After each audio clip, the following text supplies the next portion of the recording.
నుంచి నానేసినది ఇప్పుడు నైట్ 10, 11 అయింది. తొక్కతోనే డైరెక్ట్గా రుబ్బేస్తున్నాను. ఒక వాయి అయ్యేసరికి గంట దాటుతుంది. మెత్తగా రుబ్బాలి కదా. ఇదిగో ఒక వాయి అయిపోయింది. టప్రవేర్ బాక్స్లో పెట్టాను. ఇంకా వాటర్ ఇందులో ఉంది. ఈరోజు రకరకాల పికిల్స్ అని నేను మా షాప్లో తెచ్చానంటే ఏదో పీతలంట అదట ఇదట ఏవో తెచ్చారు మా సార్. ఇంకెందులో కొర్రబియ్యం రుబ్బేసి ఉంచాను.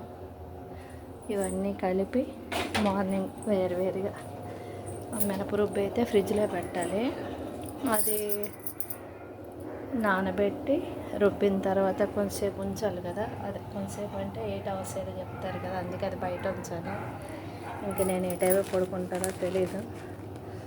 మార్కెట్లోకి వెళ్ళి మిరపకాయ బజ్జీలు, ఇంకేవో చపాతీలు ఇంకా అన్నీ తెచ్చాను. ఇంక ఇవి ఉన్నాయి. ఇంకా మార్నింగ్కి రైస్, ఇంకా చాలా పనులు ఉన్నాయి. ఇంకే టైం పడుకుంటానో తెలియదు. మిషన్ అవుతుంది. లైట్ చేంజ్ వారు అక్కడ పెట్టారు జాంకాయలు. ఇంకా అక్కడ ఏమున్నాయంటే దానిమ్మ పళ్ళు, ఆ చివరికి ఉన్నవి ఏంటి ఏదో తెచ్చారు యాపిల్, ఇంకేమున్నాయి అందులో తీయాలి. ఈ తులసి కొమ్మలు ఇక్కడ వేడి కోసం మంటలు వేసుకొని చలి ఎక్కువగా ఉంది.